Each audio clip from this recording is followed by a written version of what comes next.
Apa yang diorang buat ni tuan-tuan, sememangnya diorang rancang dan diorang tahu memang diorang akan kena saman. They know they're gonna be sued. They know. Diorang tahu diorang akan kena saman, and disebabkan oleh itu mereka ada penaja untuk memastikan even kalau disaman sekalipun diorang boleh bela, dan kalau kalah boleh bayar. Fitnah dulu tuan-tuan. Fitnah. Saman akan ambil masa. 4 tahun, 5 tahun. Fitnah tu dah berlegar dah. Dan saya dapat berita tadi, Nik Nazmi akan saman. Assalamualaikum warahmatullahi wabarakatuh. Alhamdulillah geng, kita bersama lagi. Okey, Cikgu Bat tak habis-habis lagi. Cikgu Bat dia cuba dia nak tutup keburukan, kesalahan Parti Bersatu, kepimpinan Parti Bersatu dengan buat satu tuduhan terhadap pihak kerajaan. Itulah cara-cara yang dibuat oleh Perikatan Nasional Parti Bersatu. Cikgu Bat mewakili Cikgu Bat lah, sehingga kan dia boleh maki kerajaan Madani ni, dia boleh hantam kerajaan Madani ni kan. Macam dia kata, dakwa ada rasuah di dalam projek Tempatan Banjir. Aku nak cerita pun aku tak berapa faham kan, sebab projek ni, sebab aku tak pernah ada pengalaman aku dapat projek kerajaan, aku dapat projek itu, aku tak pernah. Aku just individu punya projek saja, yang kecil-kecilan saja. Dan apa yang diperkatakan oleh Cikgu Bat ni, jutaan ringgit kerajaan ni dah berlaku rasuah, dah membayar kawan tu, dah membayar kawan ni, dah membayar, dan orang lain yang akan buat projek tu. Dan projek Tempatan Banjir ni yang diuruskan yang berhormat Nik Nazmi. Kalau tak silap aku, Nik Nazmi ni Menteri Tenaga dan Alam Sekitar. Dialah yang, contoh macam banjir-banjir ni, majoriti dialah yang akan handle. Dan dia punya kementerian pun bilion ringgit yang diperuntukkan, dan projek untuk nak buat Tempatan Banjir ni memang berbilion ringgit. So macam di dalam projek ni, projek ni apa semua, ada ratus-ratus juta punya projek, ada ini. Tiba-tiba Cikgu Bat mengeluarkan kenyataan dan juga pergi buat laporan SPRM, kata Nik Nazmi ni ada berlaku rasuah. Teruslah macam Nik Nazmi pun jawab. So aku nak bawa dengan hampa bersama-sama, kita dengar hujahan dan apa yang diperkatakan oleh Iswardi Moni. Sebab Iswardi Moni dia pergi bertemu dengan Nik Nazmi dan juga penasihat ataupun pengawal peribadi Nik Nazmi, dan tengok bukti-bukti, data-data, fakta-fakta, dan alamak. Cikgu Bat, ini hanya buat kerja sia-sia saja. Cikgu Bat, dia ingat kerajaan hari ini akan laksanakan seperti mana kerajaan depa dulu yang buat. Cikgu Bat, dia ingat apakah sistem dan cara dan segala-galanya yang zaman depa buat dulu, kerajaan hari ini akan teruskan? No. Jom sama-sama kita dengar apa yang diperkatakan oleh Iswardi Moni. Last kali aku akan bagi hujahan aku. Jom sama-sama kita dengar. Kita ada cerita satu lagi. Dakwaan daripada Cikgu Bat. Bersatu dakwa ada rasuah dalam projek Tempatan Banjir. Aktivis dari Bersatu membuat laporan polis atas dakwaan berlaku rasuah melibatkan jutaan ringgit untuk mendapat projek Tempatan Banjir. Ahli Jawatankuasa Bersatu Badrul Hisham Syarin atau Cikgu Bat mendakwa ia menyebabkan projek kos meningkat dengan tinggi. Dia berkata, pada November lalu kerajaan membatalkan kontrak untuk projek Tempatan Banjir bernilai 7 bilion. Sebenarnya 7 dan 15 yang dilaporkan diberi menerusi rundingan terus oleh pentadbiran sebelumnya dan akan menilai semula. Projek itu adalah sebahagian daripada peruntukan 15 bilion untuk menangani banjir. Badrul mendakwa walaupun penilaian semula dikatakan untuk mengurangkan kos, peruntukan untuk projek Tempatan Banjir telah meningkat kepada 16 bilion. Menurut beliau. Okey, dia kata dah tingkat 16 bilion. Kos naik kerana kena bayar rasuah, dakwanya. Dia mendakwa rasuah diberikan untuk bayaran rundingan yang akan disalurkan menerusi firma guaman kepada penerima yang mencurigakan. Dalam hantaran di media sosial, dia mendakwa antara penerima adalah proksi kepada menteri, dipercayai merujuk kepada Nik Nazmi. Dakwanya lagi, dia mendakwa pembantu itu turut terlibat dalam projek hospital. Dia kata, salah seorang penerima pembantu salah seorang penerima adalah pemandu yang bekerja di sebuah PBT Selangor. Manakala lagi satu penerima adalah syarikat kosmetik. Dia mendakwa pemandu itu turut terlibat dalam projek hospital. Sementara itu satu lagi dokumen yang dipetik Badrul adalah surat daripada Nik Nazmi adalah kepada Anwar Ibrahim yang bocor pada April lalu. Dia mendakwa surat itu menunjukkan Nik Nazmi akan meluluskan tender menerusi rundingan terus. Bagaimanapun, saya akan mendapati tajuk itu sendiri menunjukkan ibu kaitan cadangan untuk satu tender terbuka bagi projek Tempatan Banjir. Okey. Pejabat Nik Nazmi telah membuat satu laporan polis berkenaan surat pada Mei lalu dan saya baru bahawa YB Nik Nazmi akan mengemukakan saman kepada Cik Gubat berkenaan dengan isu ini. Ada kemungkinan. Jadi tunggu laporan tersebut. Tetapi merujuk kepada projek tersebut, okay. Now, dia merujuk tadi, dia kata pembatalan kepada projek 7 bilion. Baik. PM Anwar batal kelulusan projek Tempatan Banjir 7 bilion. Perdana Menteri Datuk Seri Anwar Ibrahim mengarahkan beberapa kelulusan projek Tempatan Banjir tidak akan diteruskan. Beliau berkata ia membabitkan kelulusan secara rundingan terus yang diluluskan sebelum ini. Beliau juga Menteri Kewangan berkata pihak kementerian sudah diminta untuk meneliti semula kelulusan yang diberikan bagi memastikan ia mematuhi prinsip ketulusan. Okey. Saya juga tekankan beberapa kelulusan termasuk kelulusan Tempatan Banjir yang peruntukannya sekitar 15 bilion dan 7 bilion sudah dituluskan. Dia bukan 7 bilion tadi dalam 15 tau. Dia 15 bilion lain, 7 bilion lain. Saya telah meminta fail itu tidak diteruskan. So, berapa bilion Cik Gubat kata tadi? So, kalau kita tengok, Cik Gubat kata tadi sebenarnya 16 bilion. Tadi daripada 7 bilion sekarang jadi 16 sebab kena bayar rasuah. Okey. Ini yang sebelum ini dituduh seleweng projek Tempatan Banjir, Nik Nazmi lapor polis. Baik. Berapa sebenarnya? Sebab Cik Gubat tahu 16 bilion. Berapa sebenarnya projek yang telah diluluskan dalam belanjawan kali ini? Belanjawan 2024 11.8 bilion, biaya 33 projek tempatan berkeutamaan tinggi. Kerajaan tegas dalam soal perolehan projek Tempatan Banjir dan mahu dilaksanakan secara tender bagi mengelakkan pembayaran. Perdana Menteri Anwar berkata memperuntukkan dana besar bagi projek iaitu mencecah 22 bilion. RMK 12 ini RMK 12. Okey. Tetapi tahun hadapan sejumlah 33 projek Tempatan Banjir dengan kos 11.8 bilion katanya dalam belanjawan 2024. Saya tak tahu Cik Gubat tak cek, tak buat kerja rumah ke apa ke, dia kata 16 bilion. Okay, dia kata 16 bilion. Tapi macam ni lah tuan-tuan, dia kata dia dakwa itu proksi kepada Nik Nazmi dan sebagainya. Fine. Semalam, 2 malam lepas saya cerita bagaimana apa yang diorang buat ni tuan-tuan, sememangnya diorang rancang dan diorang tahu memang diorang akan kena saman. They know they're gonna be sued. They know. Diorang tahu diorang akan kena saman, and disebabkan oleh itu mereka ada penaja untuk memastikan even kalau disaman sekalipun diorang boleh bela dan kalau kalah boleh bayar. At most berapa? 1 million? 500,000? Tak ada masalah. Yang penting damage done kepada menteri atau kerajaan. Fitnah dulu tuan-tuan. Fitnah. Saman akan ambil masa. 4 tahun, 5 tahun. Fitnah tu dah berlegar dah. Dulu. Tuan-tuan ingat. Cik Gubat ni, dia duk kutuk siapa? Dia duk serang siapa? Azmin Ali. Lepas tu dia kata Azmin tu okey. Lepas tu dia serang balik Azmin. Lepas tu dia kata Azmin tu okey. Yang mana satu? Sekarang ini, dia duk dakwa perkara ini. Dan saya dapat berita tadi, Nik Nazmi akan saman. Dia akan buat kenyataan tak lama lagi mungkin, tetapi beliau akan saman Cik Gubat dalam perkara ini. Tetapi, dia kata-katalah, yang penting damage done. Kalau tak ada orang macam saya cerita benda ni, mungkin kita akan percaya, teruklah kerajaan ni, rasuah sebagainya. 16 bilion rupanya. Perdana Menteri luluskan 11 bilion tadi. Tuan-tuan dah baca, 11 bilion untuk 2024. Mana datang 16 bilion tu? Kat mana dia petik datang 16 bilion tu, petik kat mana? Dia kata 7 bilion. Sebenarnya tuan-tuan, dia ada 15 dan dia ada 7. Dua-dua tu di cancel. Dan kerajaan bagi baru, sebab apa? Dua-dua tu projek. Dia bukan 2 projek tapi dalam tu banyak projek.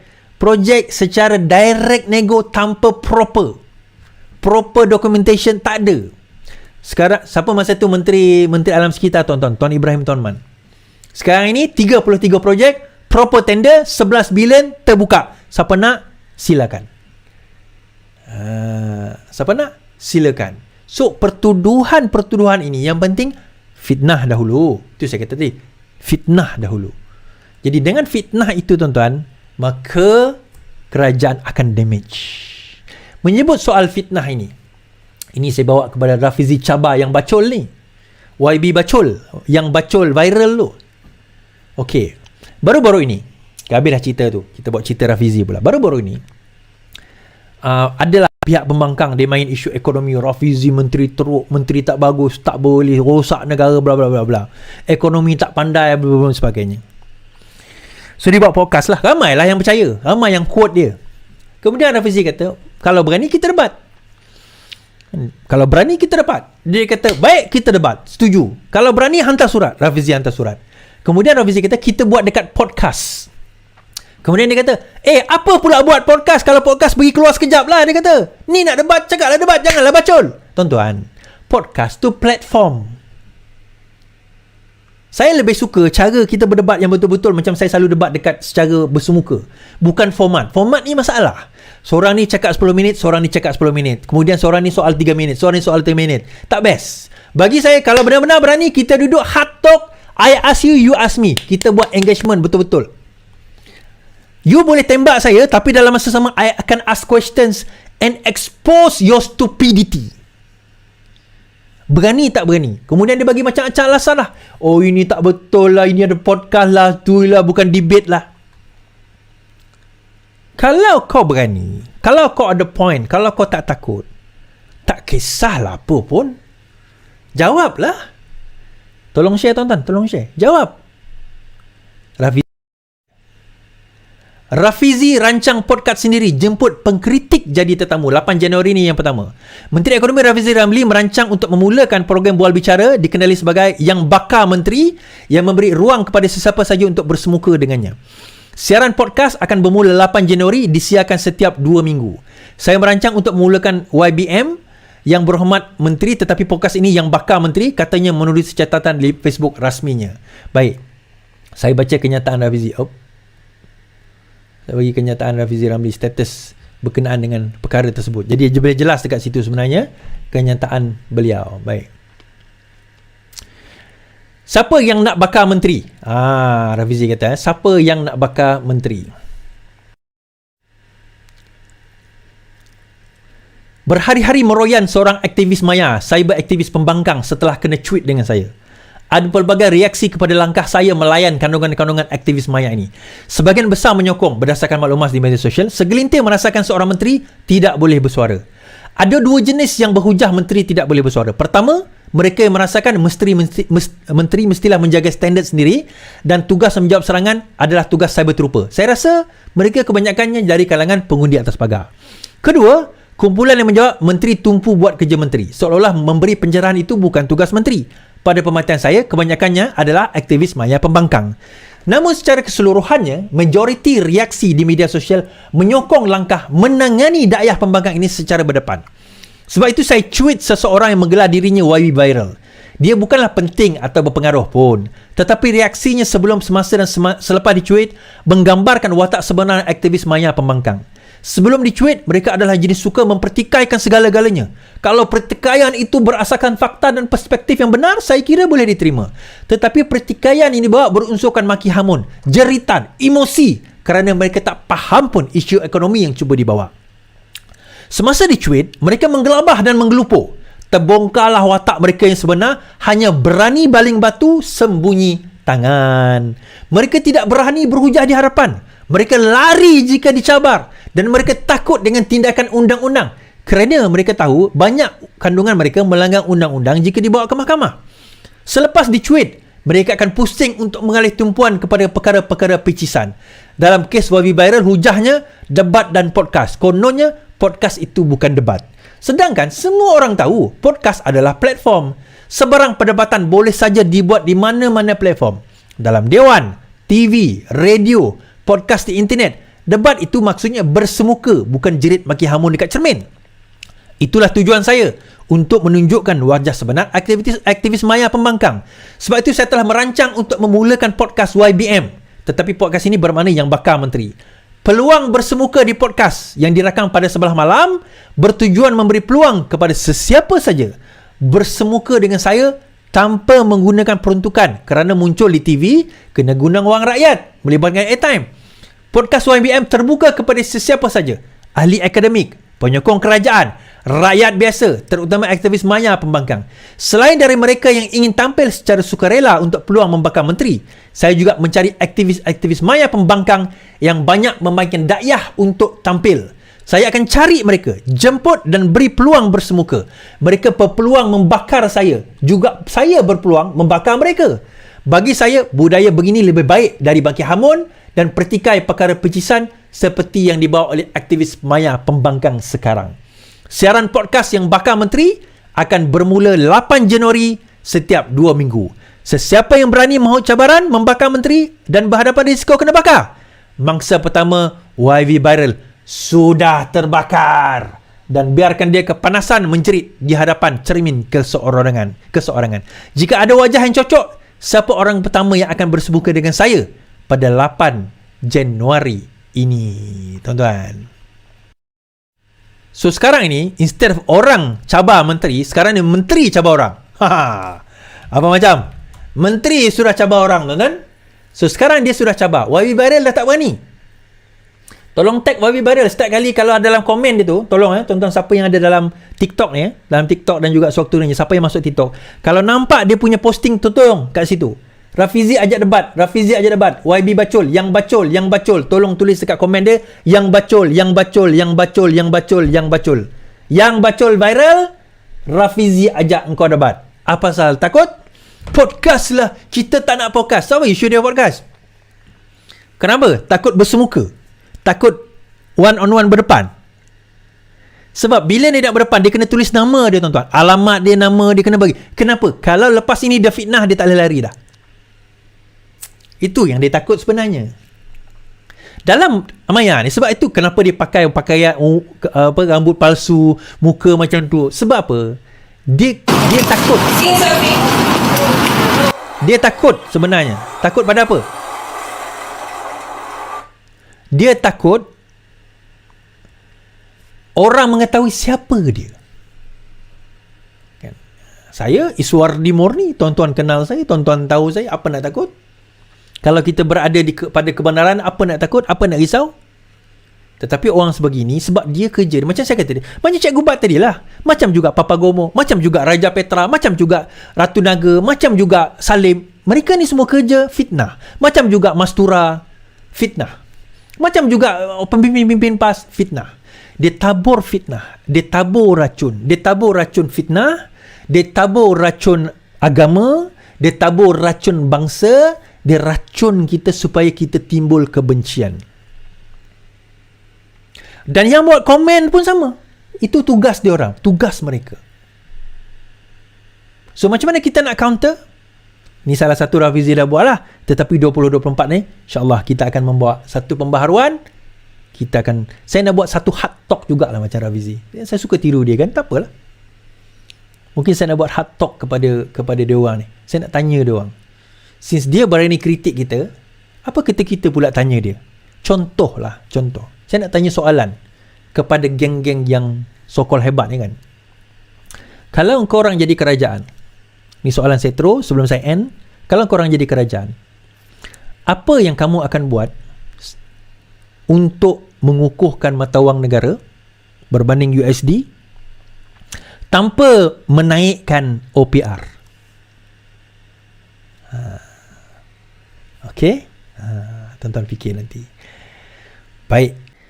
Cerita baru. Dia macam ni. Saya tadi pergi ke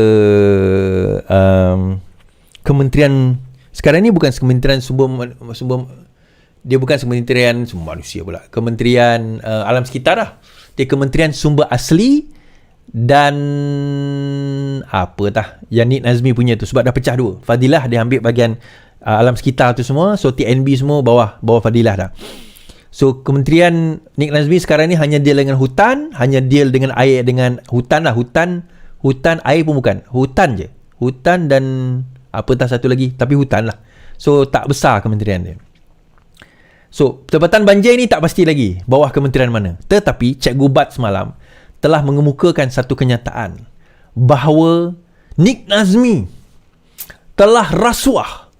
Apabila Tempatan Banjir yang dibatalkan pada zaman Perikatan Nasional, sekarang Nik Nazmi telah rasuah dengan menaikkan kos kepada 16 bilion.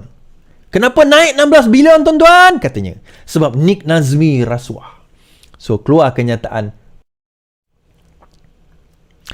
penafian kenyataan fitnah terhadap projek rancangan tender Tempatan Banjir. Saya ingin menafikan kenyataan fitnah yang dikeluarkan Badrul Hisham Shahrin yang mendakwa terdapat elemen rasuah dalam projek Tempatan Banjir yang dikendalikan oleh kementerian saya. Ia bukan kali pertama, tuan-tuan, tolong share tuan-tuan, 57 ni. Datang dengan tuduhan liar dan tidak berasas. Beliau sudah beberapa kali kalah saman kerana terbukti memfitnah. Tuduhan Cikgu Bat tidak berasas dan menunjukkan beliau tidak memahami proses perolehan dan peruntukan belanjawan kerajaan. Fitnah bahawa projek RTB mencecah sehingga 16.6 bilion dan terdapat syarikat serta individu langsung tidak dikenali memperoleh komisen sebagai proksi kepada menteri merupakan tuduhan yang tidak berasas dan berniat jahat. Kerajaan ini telah menilai semula cadangan-cadangan projek Tempatan Banjir untuk memberi keutamaan kepada kawasan-kawasan kritikal dengan ceiling peruntukan sebanyak 33 projek yang ditetapkan berjumlah 11.8 bilion, bukannya 16.6 bilion. Hampir kesemua projek RTB kerajaan masih lagi melalui proses tender dan untuk tahun ini 19 projek telah dikeluarkan SST atau surat tuju terima. Belum ada perbelanjaan yang telah diperuntukkan untuk perbelanjaan pembangunan development expenditure. Selain itu, projek RTB kerajaan melalui proses perolehan yang telus melibatkan tata kelola kementerian serta mesyuarat lembaga perolehan yang mana saya sendiri tidak terlibat. Saya menafikan sekeras-kerasnya dan mengambil tindakan undang-undang dan akan mengambil tindakan undang-undang sivil terhadap beliau dalam masa yang terdekat. Menteri Sumber Asli dan Kelestarian Alam. Itu. Okay. So, ini kenyataan daripada Nik Nazmi. Projek Tempatan Banjir tiada unsur rasuah. Okay. Dakwa projek RTB, Nik Nazmi ambil tindakan undang-undang terhadap Cikgu Bat. Saman sivil akan dikemukakan. So, dalam kenyataan itu, Cikgu Bat pun membuat satu kenyataan melalui Salim Iskandar ni kan. Dia buat satu kenyataan. Ini kenyataan bukan Salim tulis. Ini daripada Cikgu Bat tapi dia tak tahulah siapa kan.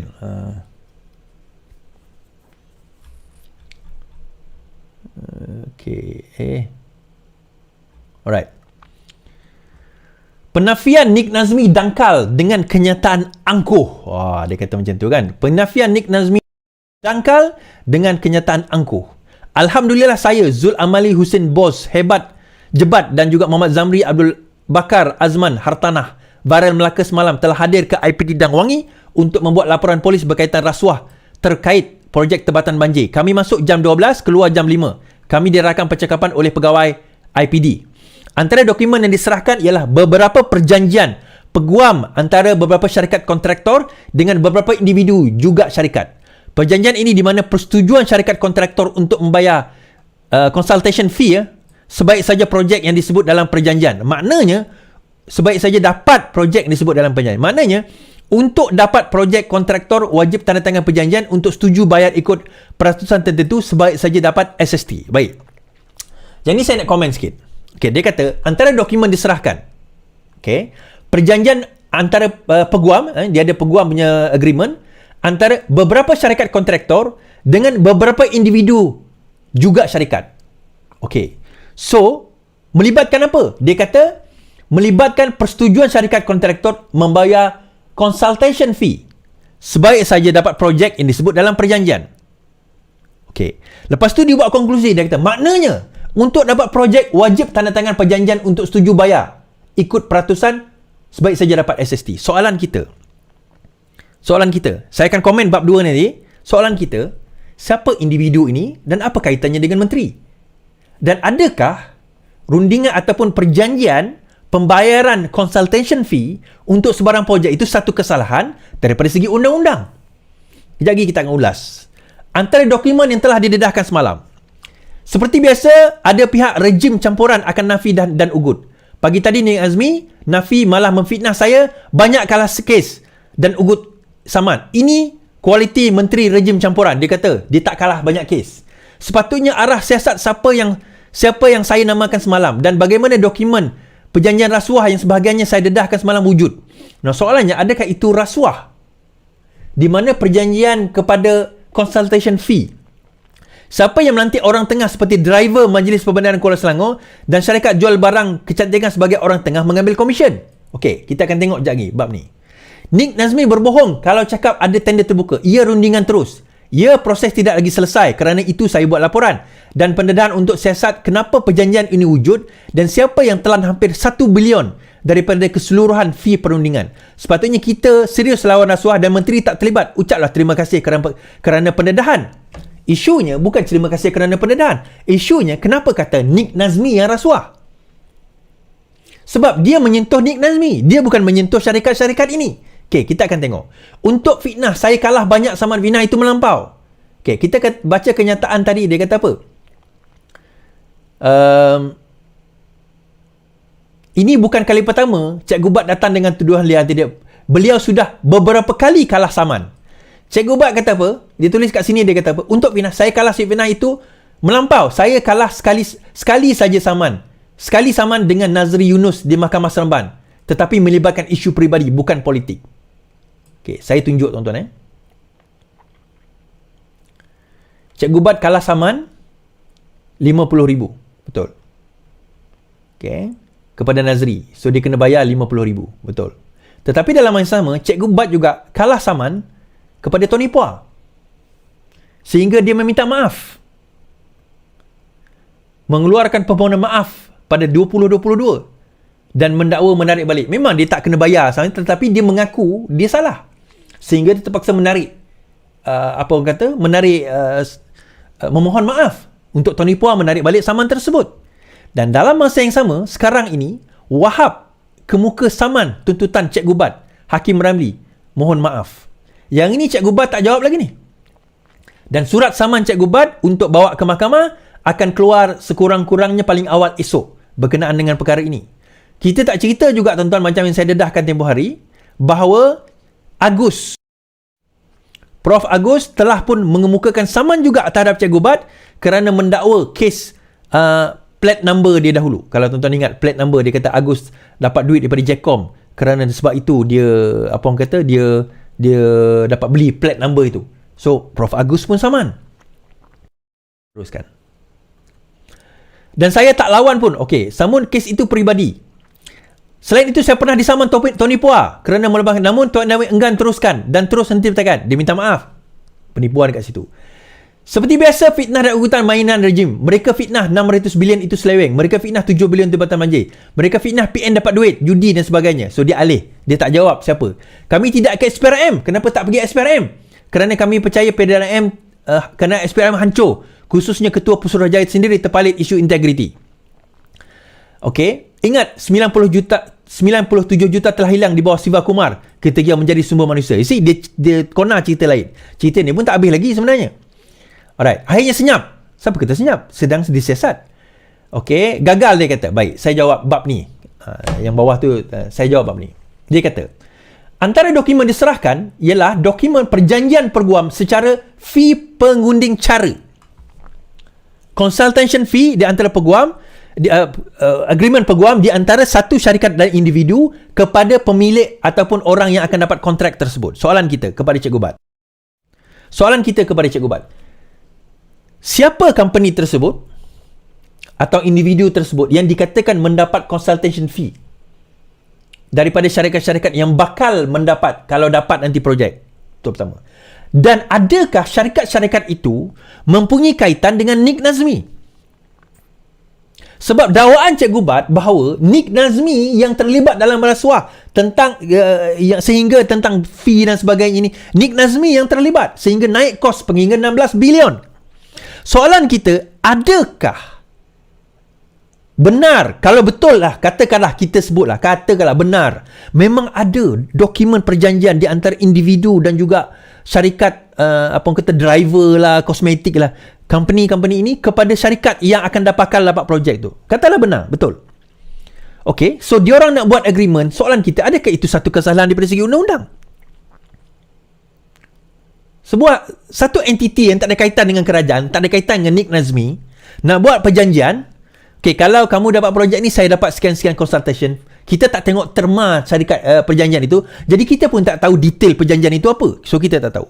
Okay, soalan pertama, kalaupun mereka dapat, katakanlah ada, memang wujud dan memang sah dokumen itu. Soalan kita, adakah individu yang tanda tangan atau syarikat yang tanda tangan terhadap company yang dapat projek itu ada kaitan dengan Nik Nazmi? Yang inilah Cikgu Bat kena buktikan di dalam mahkamah fitnah nanti.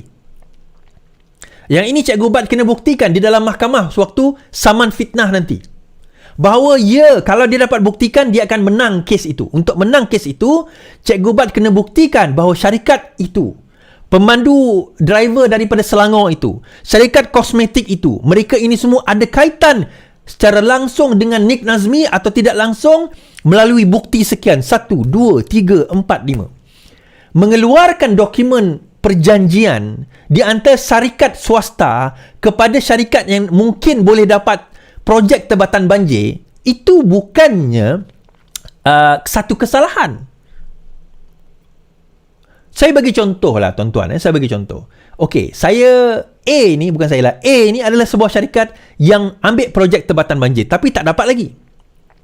Kemudian dia jumpa dengan B. B ni dia ada kemahiran konsultansi dalam bidang apa tuan-tuan? Dia ada contoh lah dalam bidang civil engineering. Dia pun jumpa dengan B. Kalau aku dapat projek ni nanti, aku akan bagi engkau consultation fee 10% daripada projek itu. Setuju tak setuju B? B pun kata, saya setuju. Baik, untuk kita nak meterai, boleh tak kita buat agreement? Okay, agreement kita, itu dipanggil dalam kontrak, term dia itu adalah condition upon. So kontrak itu hanya valid condition upon subject kepada dapat projek, dapat SST, dapat surat suri terima, maka B yang akan dapat projek. Kenapa B nak pergi sign agreement? Sebab dia nak secure lah projek dengan A. Of course lah, kalau tak nanti projek A dah dapat projek, tiba-tiba dia bagi dekat orang lain consultation fee yang akan mungkin akan membayar cost bilion. Tuan-tuan, kalau siapa yang biasa main projek development, projek bilion-bilion, consultation fee memang tinggi. Consultation fee memang tinggi. Tuan-tuan, saya pernah tengok satu projek buat stadium. Untuk buat plan, arkitek, bayar plan, bayar engineer, kosnya saja 800,000. Almost 1 million. Projek tu sendiri 30 juta. Saya pernah tengok. Saya dah tengok perjanjian dia. And is that wrong?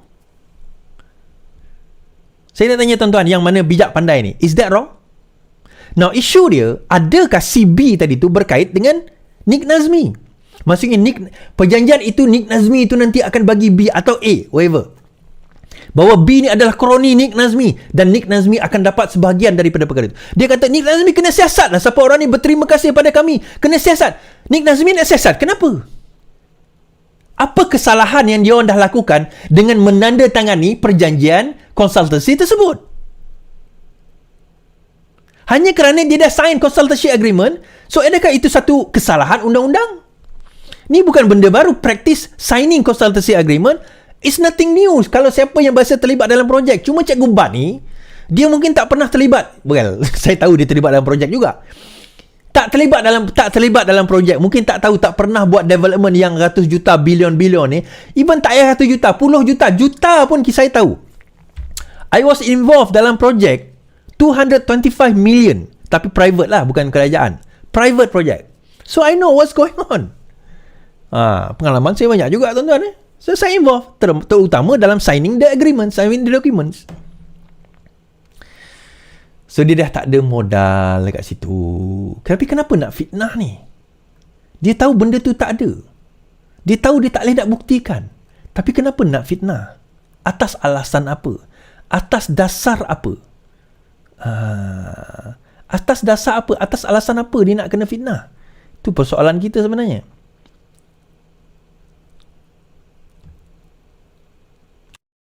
Ni tadi saya jumpa dengan Syazwan. Syazwan ni adalah setiausaha politik Nik Nazmi. Setiausaha politik Nik Nazmi. Saya jumpa beliau tadi. Perbincangan saya dengan beliau. Dan kita tengok dokumen. Bukan dokumen. Kita tengok butiran. Bukan dokumen. Saya tengok butiran. Dan saya berbincang dengan beliau. Dan kemudian dia terangkan A to Z. Saya kata, habislah engkau Cikgu Bat. Saya senang cerita, habislah engkau. Habis. Okey geng, alhamdulillah geng. Okey, cuba hampa tengok. Datuk Seri Anwar Ibrahim batalkan projek yang 7 bilion yang diluluskan zaman Perikatan Nasional, dan Datuk Seri Anwar Ibrahim projek-projek yang nak buat tu yang zaman PN tu dapat menjimatkan bagi jadi berapa bilion lebih saja, kurang daripada 7 bilion. Lepas tu Datuk Seri Anwar Ibrahim dapat menambah Kampung Iboi Baling. Kat Baling tu, Kampung Iboi, kerajaan selitkan masuk sekali dan tambah lagi peruntukan untuk nak buat dekat Baling sebab teruk sangat duduk banjir. Dan ada lagi beberapa tempat di negeri Kedah, Kelantan, dekat negeri Pembangkang lah majoriti. Kan? Paling-paling banyak sekali dekat negeri-negeri Pembangkang tempatan banjir ni. Projek makin banyak, sama kos saja di zaman Perikatan Nasional. Zaman Perikatan Nasional sebagai contoh hanya ada 5 projek tapi kos 7 bilion. Sekarang sebagai contoh Datuk Seri Anwar Ibrahim dapat tambah menjadi 10 projek baru 7 bilion. Jimat tak jimat? Tapi seperti mana Iswadi cakap tadi, Cikgu Bat ni memang orang hak duk makan projek selama ni. Jadi disebabkan dia nak memburukkan kerajaan, dia nak bagi nampak kerajaan hari ni buruk, ataupun dia nak buat satu sentimen, dia keluarkanlah kenyataan-kenyataan fitnah, kenyataan-kenyataan yang menyakitkan hati, yang membuat satu sentimen menghentam kerajaan. Ingat kita bodoh. Jadi kita tunggu Nik Nazmi akan saman Cikgu Bat. Kita tengoklah apa yang akan jadi. Cikgu Bat ni ramai orang sangat dah saman dia. Ramai sangat dah orang nak ambil tindakan terhadap dia. Ramai sangat dah orang nak terajang buang dia. Ramai sangat orang nak goda dia, orang nak rembah dia, orang nak maki dia. Kan? Tapi dia tak sampai masa lagi. Fitnah dulu, adu domba dulu, burukkan orang dulu. Last kali bila dah naik ke mahkamah dah putuskan hang bersalah, barulah duk hegeh-hegeh minta maaf. Kan kiasa dia main muka macam jebon, buat apa sidang media, saya minta maaf, saya tarik balik. Cuba tengok, sedangkan rakyat di bawah ni dah membenci kerajaan ni gila-gila. Dia nak keluar dah tu. Inilah budaya-budaya hak yang dibuat. Kononnya perjuangan Melayu, perjuangan Islam tak ajak fitnah lah babe. Budaya Melayu bukan budaya fitnah lah babe. Hanya budaya Perikatan Nasional, hanya budaya Parti Bersatu, hanya budaya Parti PAS. Berapa banyak dah mereka duk kalah-kalah fitnah, last sekali minta maaf. Kepala mereka, siapa ajak mereka? Takkan ajaran Islam di bawah kepimpinan Hadi Awang macam tu. Janganlah duk lakukan fitnah, janganlah duk rosakkan nama Islam, janganlah duk rosakkan nama Melayu. Ni bangsa lain duduk gelak je lah kepada kita ni agama Islam dan juga bangsa Melayu. Cuba tengok Islam sama Islam, fitnah sesama mereka. Kan? Lepas tu Melayu sama Melayu. Kan? Mereka yang duk maki Melayu ni, lepas tu tiba-tiba mereka kata Melayu tak bersatu. Sedangkan Melayu berpecah tu bukan Melayu benar-benar berpecah. Melayu tak undi mereka saja. Kan? Sebab apa? Sebab Melayu, ada setengah-setengah Melayu, mereka reti fikir. Melayu ni yang ada ilmu, yang berpengetahuan tinggi, takkan mudah diperbodohkan oleh puak-puak ni. Puak ni hanya tunggang Melayu, tunggang agama untuk nak meraih undi, untuk nak meraih tempat, untuk nak berkuasa. Bukannya betul-betul untuk perjuangan Melayu, bukan betul-betul untuk perjuangan Islam.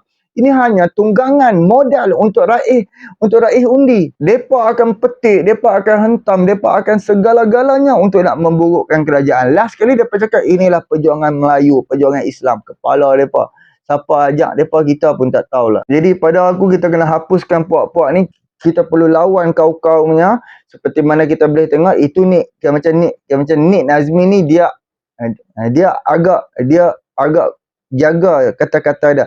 Tapi berbeza dengan Rafizi. Rafizi ni kita pun tahu sebelum ni dia ada viral antara UMNO dan juga antara PAS apa semua. Sekarang ni PAS Perikatan Nasional dia attack dekat Rafizi. Apa dia patah hantam Rafizi? Sedangkan pelbagailah intensif yang dibuat oleh Rafizi, tapi puak-puak ni sengaja pejam mata, sengaja buat tutup mata untuk apa? Untuk nak memburukkan kerajaan hari ini. Untuk nak bagi nampak kawan ni bodoh, kawan ni jadi menteri, kawan ni dia tak pandai jadi menteri, kawan ni itu, kawan ni ini.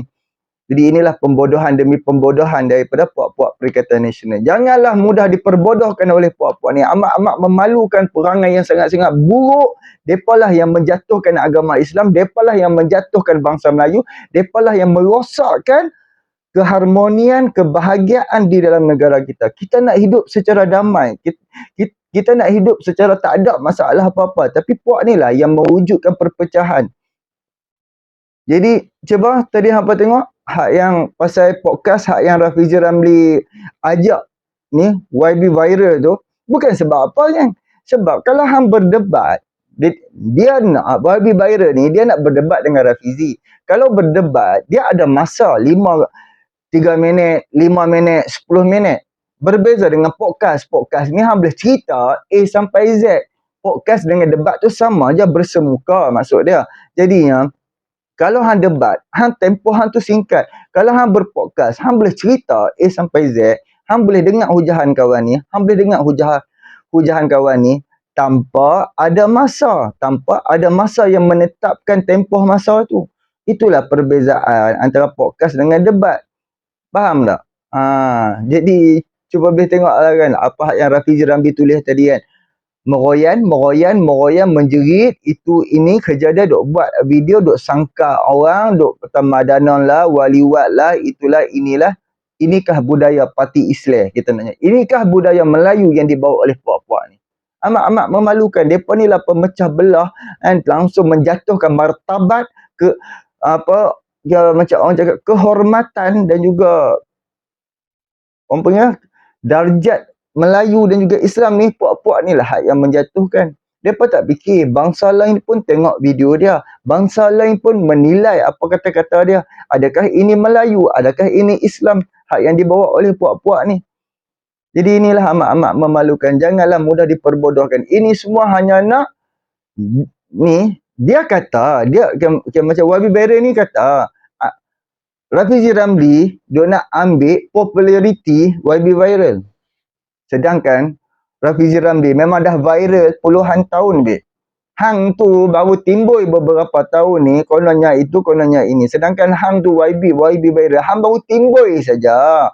Hang baru je, hang yang nak ambil kesempatan untuk nak kenalkan diri hang, untuk nak famouskan diri hang menggunakan nama Rafizi. Itu je hang kami bodoh. Jadi itulah, janganlah mudah diperbodohkan oleh puak-puak ni. Okay, terima kasih banyak. Boleh tolong subscribe, like, komen dan share. Takkan manfaat untuk hang. Assalamualaikum.